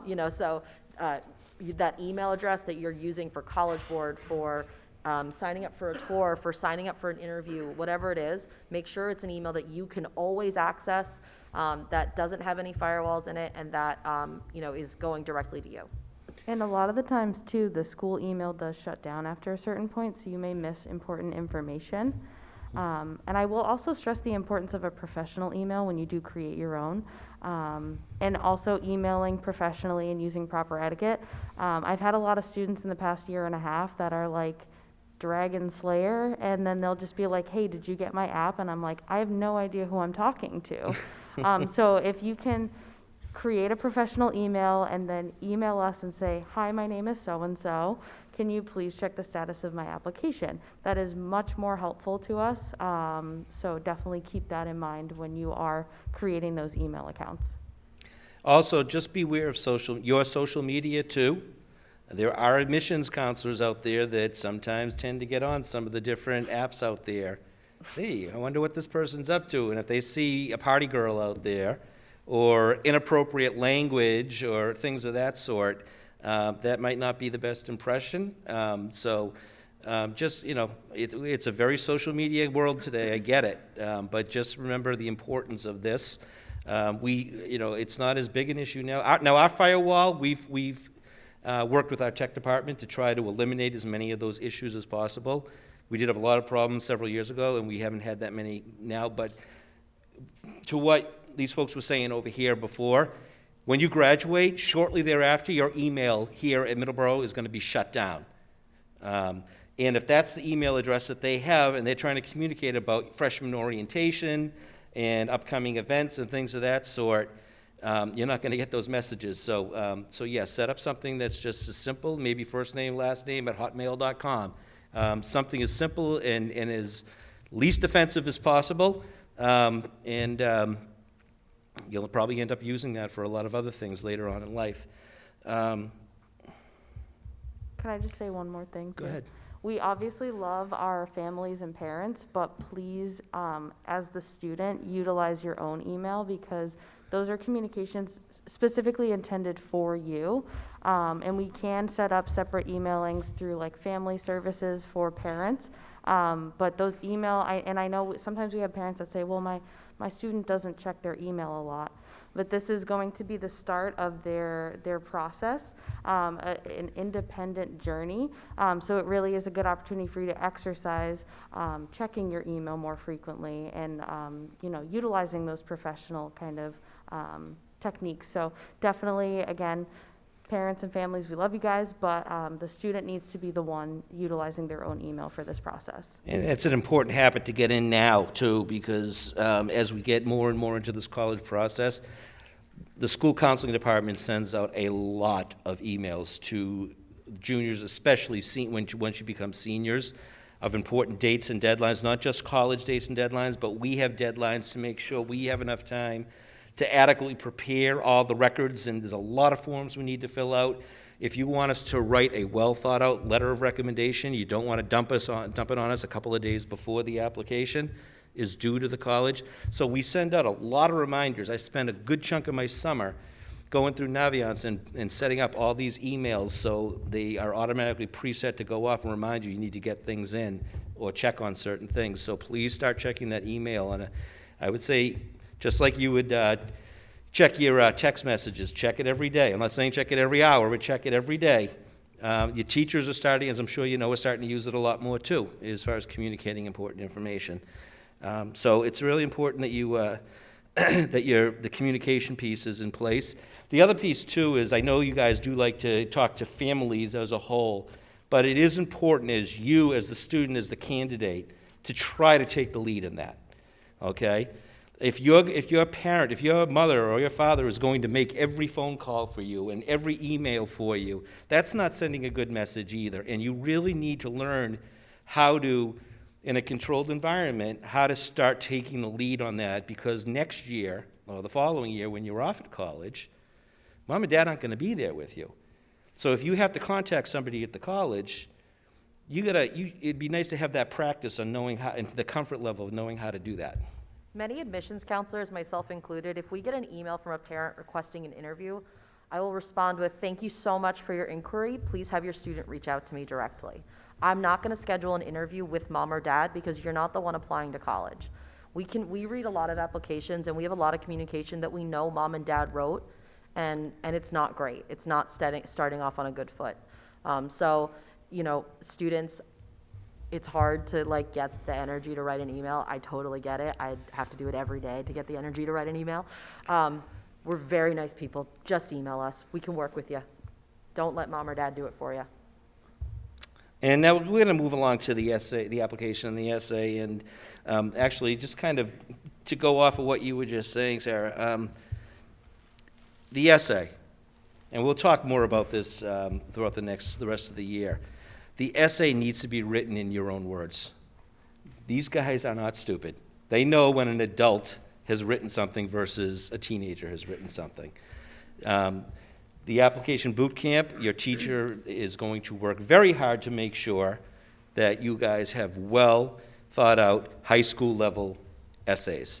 So please don't have mom and dad do it. They're not expecting that, but they're expecting something that's been well thought out and well written, but not by somebody that has taken technical writing classes. Okay, so let's talk a little bit about the application and the essay. So what are you guys looking for as far as the information on the application? And what are you looking for in an essay, too, for that matter? Yeah, sure. So for Bridgewater, and most of the state schools, but each state school does kind of have their own process. But for Bridgewater, truly the only requirements are the application itself and the high school transcript. Everything else is optional. So that includes your personal statement, your SAT scores, and any letters of recommendation. You're obviously more than welcome to send them, and we will review what you send us, but they are not required. In terms of the essay itself, it is kind of more general, but I always encourage students to write a story that not only is a story, but gives me a little bit of an essence of who you are as a person. We obviously do read a lot of the same stories about, athletes or performances and things like that. And those are great, but I encourage you to dig a little bit deeper and to really provide us with some information about who you are, maybe kind of give us a glimpse as to who you might be as a student or how you might kind of contribute to the community and what you might gain from your educational experience. Additionally, too, it does need to be written in your own words, but also make sure that you are taking the time to go over it, to review the grammar, to make sure that there's proper punctuation and capitalization. I've done boot camps with schools and read over some of the essays, and I'm like, when's the last time you looked at this? And it had been months previous, and I was like, I can kind of tell because, some of your grammar's not great, your punctuation. So just kind of tweaking those, because this essay is going to not only tell us about you, but the way that you format it and the way that you utilize language is going to also represent you, and it's going to tell us a lot about the care and attention and time and detail that you spent on it. So just know that everything that you submit is going to be a representation of yourself, because it's the only thing that we're going to see. So just keep that in mind. Yeah, so for Stonehill, we do require 2 letters of recommendation in addition to the common application, which houses your college essay. We have a supplement piece called Why Stonehill. It's exactly as it sounds. We're asking Why Stonehill? We also have an optional honors essay, so if you would like to be considered for our honors program, you can submit that with your application. At Stonehill, the honors program, the only point of entry is as an incoming freshman. So if that's something you're considering as part of your college experience, I would recommend applying as a freshman with that. And then we're test blind actually, so please do not submit any scores to Stonehill because we will not be able to consider them. One thing I wanted to note with the SAT and ACT is that as you compile your list of colleges, take careful note of their SAT or their testing policy. There are many schools that have gone test optional in response to COVID, with the exception of some programs. For those of you who are interested in nursing, that tends to be a program where they cannot go test optional. They need those test scores. Same thing with an engineering program or maybe a 4+2 or a direct entry to PA program, things like that. They may still require test scores. So just because the college is test optional doesn't mean that your exact program is going to be test optional. So just be really careful throughout that process. There are also schools who maybe are test optional for the current seniors, but next year they're going to go back to requiring test scores. So just be really careful with that process and just make note of what each school's policy is. If it's a little unclear, just call them. They'll iron it out for you. But just jumping back to the essay, following Shannon, I mean, she summed it up exactly. We're all looking for the same things with the essay. We really just want to see a good quality of writing. It should match whatever your level of English is. So for us, we look at the essay after we've looked at your transcript. So we're going to know approximately what level of English you've had, whether it's AP, CP, dual enrollment. We can take a guess of where your writing level is, and your essay should be right about the same. I think between the two of us, we've probably read like over 20,000 essays, probably even more. So we're very familiar with what quality of writing we're looking for. In terms of topic, that's up to you. Like Shannon said, we read a lot of sports essays. I didn't realize how many people could tear an ACL. Thousands. I didn't know that. So, we read a lot of similar essays. Think about the things that you do in your daily life that are meaningful. Maybe it's a daily ritual. My favorite essay that I've ever read, it was in my second year, chocolate milk. It was about chocolate milk. This kid drank chocolate milk every morning. They tried all these different brands. They didn't, there were some that were good, some that were okay. We had this one type of chocolate milk that he loved, and he had it every single morning.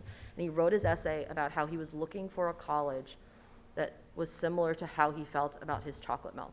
Just something that matched him, that worked for him, that he liked and was excited about every day. He wrote his essay about chocolate milk. Like, what? But it was so good. It was a great essay. And to this day, 5 years later, I still think it's one of the best essays I've ever read. Makes me think back to what I wrote about and being like, ooh, gosh, what'd I do? So it's fair to say, in addition to it being a writing sample, it's also an opportunity to kind of share a little bit about themselves and their personality and what they'll be bringing to that campus. So if you're a funny person, you're known for your humor, you can put a little bit of humor into it. If you are not known for your humor, now is not the time to try that out, okay? So you can put a little bit of yourself into it also. I've read a few online also that had nothing to do with college specifically, but just so well written, so thoughtful, and just like, wow, this person is really just got the creativity and it's somebody you just want to have around you. On the Common App, the page that comes right before the essay is the activities list. It's where you're going to list out all the things that you've done in high school, all the things that you've committed time to.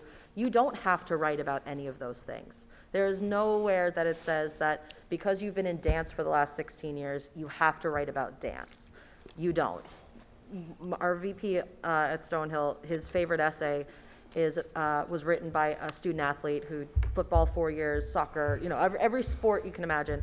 But football was number one, and the first sentence of his essay was, "I hate football." He was done. He was all set with it, and he wrote his essay about how he was ready to start over and do something new and be known for something else. You don't have to attach everything together. It can be different. Maybe it's a part of you that other people don't know about. Maybe it's a part of you that is personal. And purpose. It has to have a purpose. And we don't tell anyone. yeah, You don't, I- you write about whatever you want. We don't, your essay is confidential to us. We don't share it Yeah. with, like, oh, this person wrote about blah, blah, blah. We don't, I had a friend of mine who was admissions counselor for years at Boston College. He used to do these panels for me, and he used to tell a story about how he reads more wonderful stories about grandma and grandpa, what wonderful people they are. And they would gladly accept grandma and grandpa based on that recommendation the student just wrote about them. So if you are writing about something, it does have to come back to you somehow. Okay, so if you're writing about grandma and grandpa and how wonderful they are, maybe as a result of your experience with them, these are my goals, my values, my beliefs. And you always try to make sure that it is tied into you, as creative as you want to get, that it comes back to who you are. Liv, a little bit about your essay? Yeah, so what I can't stress enough is doing the college boot camp, because that's where I really got all my organization for my essay. I wrote my essay about a plane. Very random. I lived overseas for 5 years of my childhood, and planes were very significant to my life because I used them a lot to travel. I got to travel all over the world by the time I was 16. So I decided that that was something important to me, and throughout my essay I start about a plane, and by the end, you know how a plane has made me the most independent person that I could be at this point in my life. And in the college boot camp with Miss Connors, who was my teacher that helped me, she really helped me with the organization process of, where are you getting with this? Are you just, talking about planes because you're talking about planes? Or how does a plane make you who you are? How is that gonna, how are they gonna look at that and put that to your name and be like, wow, this story of her makes what we want. We want that because of her story. And I think with that, I got the chance to finish my essay. I had my recommendations in. I had about like 90% of my Common App done by the first day of school of my senior year. I had all of that done just because of college boot camp. So I can't stress enough the amount of organization and weight that was lifted off my shoulders going into the first day of senior year. So, Jamie, how was Emma's essay process? Same thing. I would You- back up yeah. what everybody just said about college boot camp. Like I said earlier, I had Emma work on her essay prior to the start of college boot camp, just because I knew that it was going to be a tough time for her and with being exhausted from working all day. But she was able to get that essay done, finalized, tweaked, and in the same position as Liv, going into school, her application was pretty much done. And I would say that, if done the right way, the essay should probably take you the most amount of time in this whole process. Applications, name, address, telephone number. The most challenging question you're probably going to get on an application is, what's your social security number? And if you don't know it by now, you're going to have to learn that. Because it's going to be used a lot probably when you get to college. But the essay, and a lot of students go through all the busy work and they get all the other stuff done and they say, I got 2 weeks left before my deadline, and now I'm going to write my essay. Wrong way to go. Okay, the essay is something that you want to start, work on it for a little bit, maybe not even write, make notes, experiences you've had where you learn something about yourself, challenges and obstacles you've overcome. You may not even know what your essay question is yet, but significant moments in your life. Just start putting everything on a piece of paper. Sometimes when I'm doing projects like that, I have a pad of paper by the side of my bed, or now I use my phone, and I just have a notes page that I just write these random things down. And then when I'm ready to actually sit down and start putting together, I may not even write. I may start putting it into groupings and stuff, or phrases or something. Then maybe I'll start with a rough draft after that. And then you want to get away from it for a while. Did you ever read something like 3 or 4 times and then you said, what did I just read? You're not even paying attention to it anymore? It's the same thing with the essay. You might be looking at reading over the same mistake 5 or 6 times because your eyes are tricking you at that point. You want to get away from it. Come back with a fresh perspective and then look at it again. Then when you get that solid draft, have an English teacher proofread it if they're willing to do that for you. Then you make corrections. You go back and have it proofread again. You keep going through that cycle until it comes back nice and clean. The boot camp, I can't stress enough how important that is. If you are on free or reduced lunch, there is a waiver process for that, so you don't have to worry about the cost of the boot camp. I think the boot camp, what was the boot camp last year? It was like $70 or something? yeah. So don't worry about the cost. Mr. Brannigan can work that out with you. And I know nobody wants to spend a week in their summer, and it's not the whole day. I think it's half days, right? No, it was, I think, 12 to 2. Yeah, It was okay. not bad. So, but you know what, as Liv said, you come back to school, and your process is just about done. Now you can just focus on keeping your grades up, which is important, and enjoying your senior year. Because it can get really, really stressful if you don't, if you wait and push everything off. And that's when you end up not doing a thorough job on things, and maybe you don't pick the right school, or you don't put the right, quite the best essay out there you could. All those little things can make a difference in the process. So that's one of the things you really want to take the time. The boot camp, you'll spend the first 4 days with the English teacher for a couple hours. And believe me, when Miss Davis was doing it, whew, boy, man, she was working 24 hours a day. That's how important it was to her. And she trained Miss Connor really well last summer, really, really well. So, so you're going to be in good shape there. And then the last day of boot camp, you will spend with the school counselors. We will open up a common app with you, and we will go line by line through that common app. We will send an email out earlier in the summer telling you what family information you're going to need to bring with you, so you have all the information there. And then we will go line by line with that, and we will stop and we will answer the questions until we get through the whole thing. That's a 3-hour session, but it's well worth it, because when you walk away, you will be probably at least 90% done with the whole process at that point. So it is time, money well spent. And believe me, we get you don't want to be there. You think we want to be there in the summer too? But it makes our jobs easier also when we come back to school, because to sit down with a student and start from scratch, you're looking at an initial meeting of an hour and a half. Multiply that by about 70 students per counselor. Okay, that's a lot of time, and then there's a whole lot of follow-up. So it's important to us to be able to kind of get a jump on it, just like it is for you guys to get a jump on it. And then everyone can just move along and take care of other things that are important to them. I just want to say, we work with a lot of high schools, and the boot camp is not something that every school offers. This is a very special, amazing service that this high school offers. Typically, when I work with private schools, they'll require their juniors to do things, but not a lot of public schools even offer this level of care or this level of attention, especially during the summer. Seniors are coming back, first day of senior year, and they're just like jam-packed with things to do, and then add the college application process on top of it. So I really encourage you, if it's something that you can do and have the time for and the means for, definitely sign up for this boot camp. I'm jealous of it. If I could rewind back to 2011, this is amazing. So kudos to Middleborough for offering such an amazing set of panels as well as a boot camp. The feeling of being done before the first day of senior year is incredible.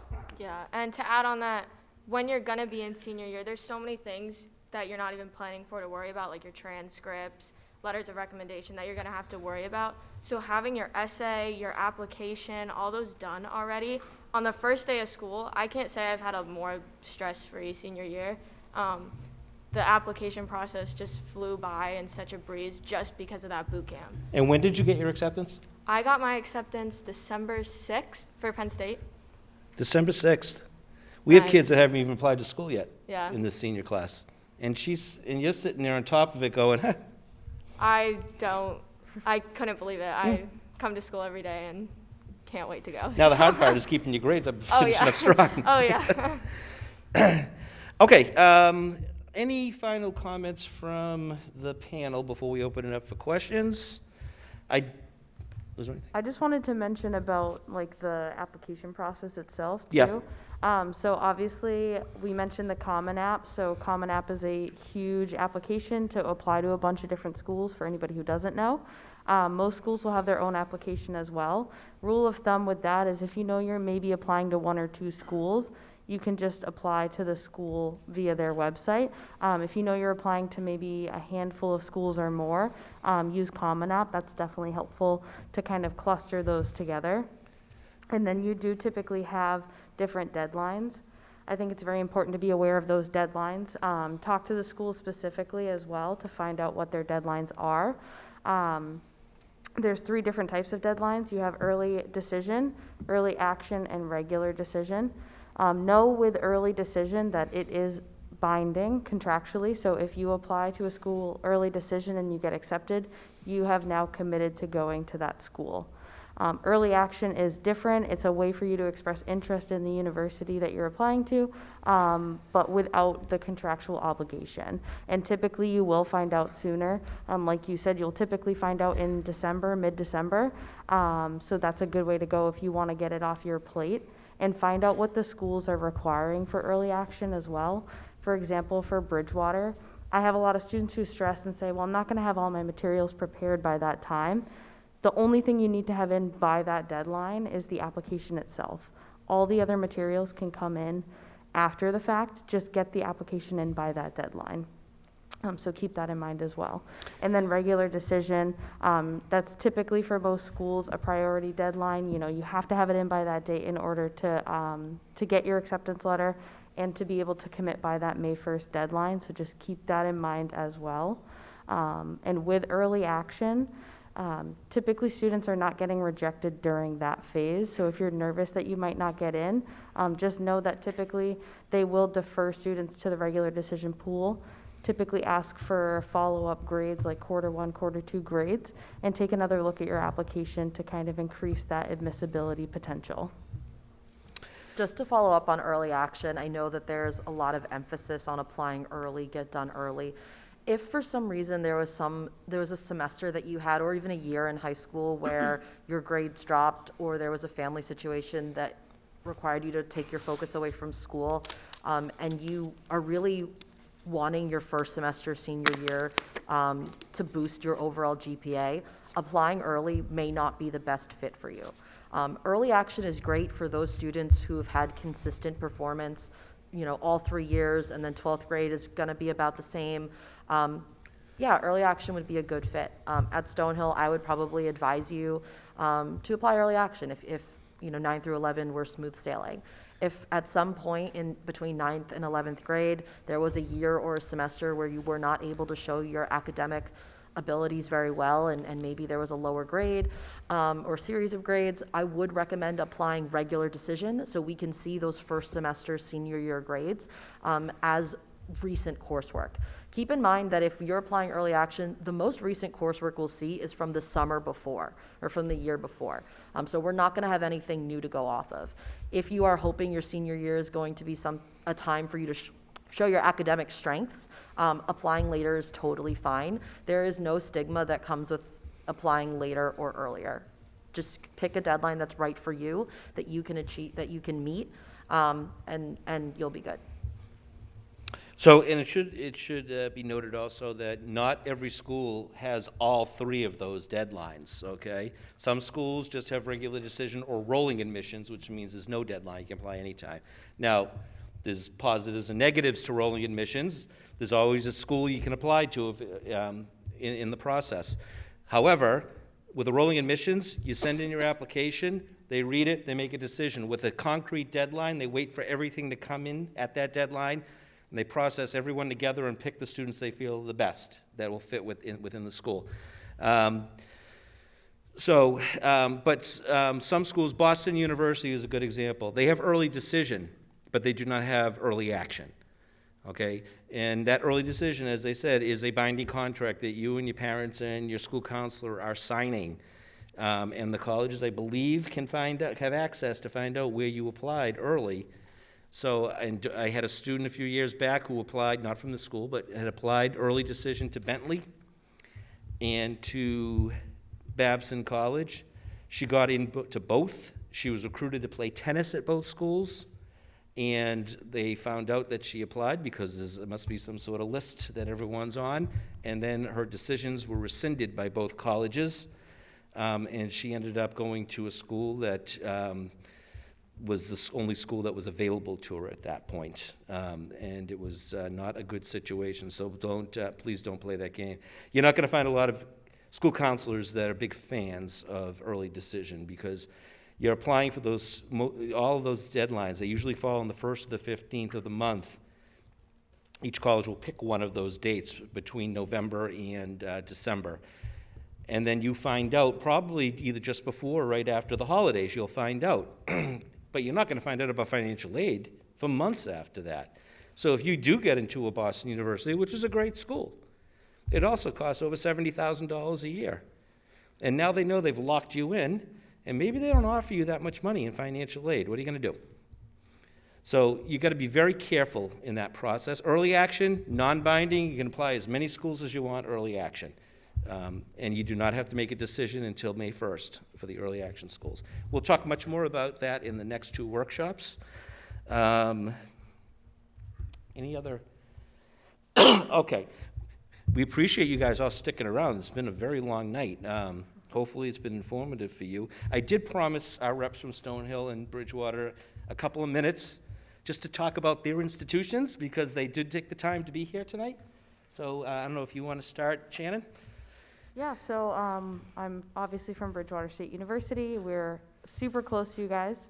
We are a state institution, public institution. We do have about 11,000 students on our campus. We're a liberal arts university, which means we offer a wide array of different majors for you. We do have Division III athletics, 22 different varsity sports. We have intramural and club sports as well as options. Over 90 clubs and organizations on campus as well. Opportunities for study abroad, internships, undergraduate research across all disciplines. So truly a lot of different opportunities for our students to engage with the campus. And obviously too, you're only going to be in classes a couple hours a day, so those involvement pieces and components are very important. We do have a full listing of our involvements on our website, so definitely check it out.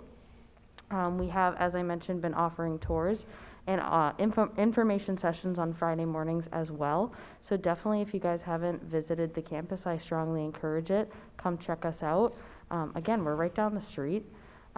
We do have 2 different deadlines. We have the early action and regular decision, which is the same universally every year. So early action is November 15th, and regular decision is February 15th.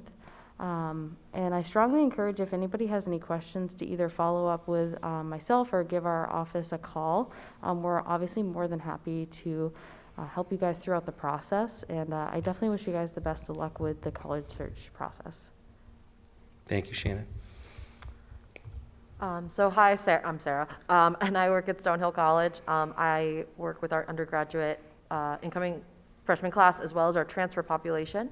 Transfer is certainly something I'm happy to talk about. If you guys have questions later down the road, feel free to call me.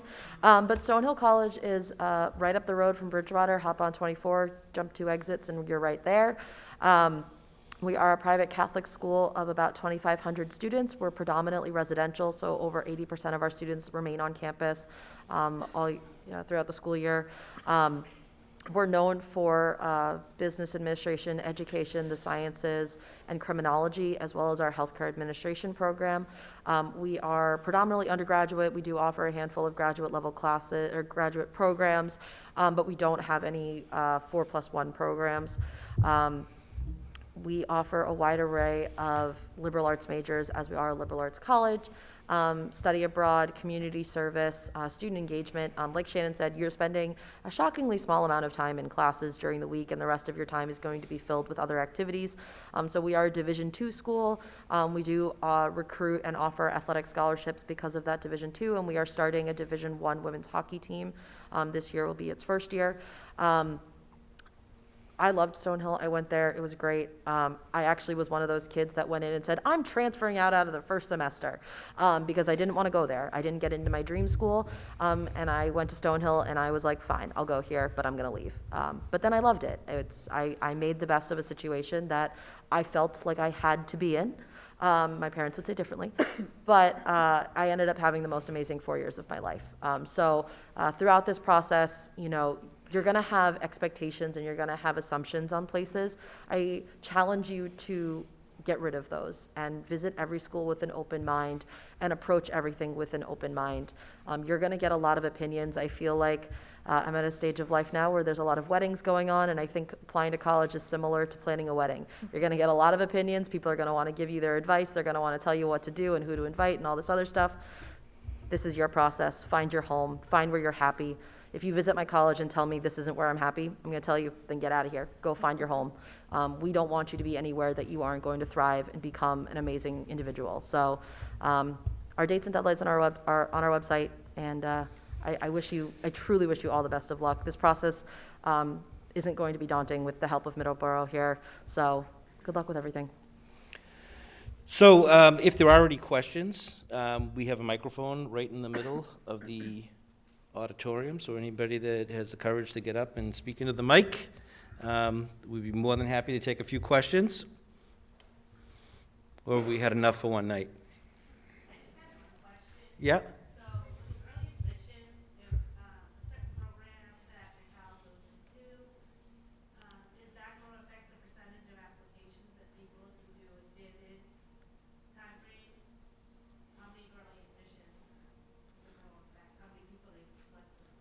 I'm going to let our admissions experts talk about that.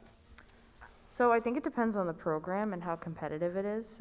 So for example, at Bridgewater, if you're applying early action to the majority of the programs, it's not really going to have a major impact. The one program that we do encourage students to apply early action is our aviation flight training, because we're only able to admit about 75 students every year. So we really do encourage students, if you're looking at that program, apply early action, because those spots may be filled if you don't. No, no. Right. Most schools don't do that, where it's like if you're interested in psychology, you have to apply early because there's only a certain amount of seats. Because there's so much fluctuation with students picking, changing majors and kind of moving in and out of programs, a lot of schools for sort of the liberal arts programs, that's not typically the case. I mentioned earlier, like nursing, engineering, pathways to physician's assistants or early entry to PT programs. Those tend to have certain amount of seats because they are considered cohorts, where like maybe there's accreditations or tests that they have to kind of go through sequentially. Those are programs that may have special deadlines. So Stonehill College is in Easton. We kind of have, a sibling up in New Hampshire called St. Anselm's College. They're known for their nursing programs. They're going to have a different admissions deadline for their nursing program. Or they're going to say nursing students have to apply early action. And it's typically spelled out if there is a program like that. Versus like the whole school being under that process. Does that make sense? Okay. And I would add to that, if anybody in here is considering nursing as their major, regardless if it says early action, apply early action. There are so many people out there that want to become nurses, and there's just not enough seats in these programs. UMass Amherst takes 70 students a year into their nursing program, and you cannot transfer in as a sophomore or a junior. 70 students in a school the size of UMass is not a lot. Even UMass Dartmouth has a nursing program, and we always recommend you apply early because there's just not enough seats in these programs. Most of the schools, I would hope, would list something like that and say early, but we have come across a handful of schools that don't specifically mention that. So if you are thinking about that, I would speak with your counselor just to kind of give them a heads up on that so we can make sure that we're working to get everything out in a timely way for you. I agree on that with nursing. I plan on being a nursing major, and at least for Penn State, their acceptance rate for the nursing program was only 5%. So early action was definitely a good decision if it's something that's going to be so competitive like that. Other questions?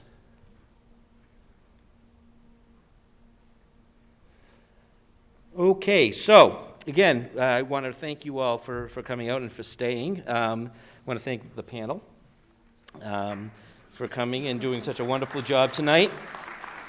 I'd like to thank Sean Siciliano and Adam Pelletier, our tech folks who set all this up and also set up the virtual link for us. And most importantly, I want to thank our custodians who are going to clean up after us tonight. We will be around for a few more minutes. If anybody wants to come up and ask a specific question, we'll be happy to answer those. And if not, have a good evening, everybody.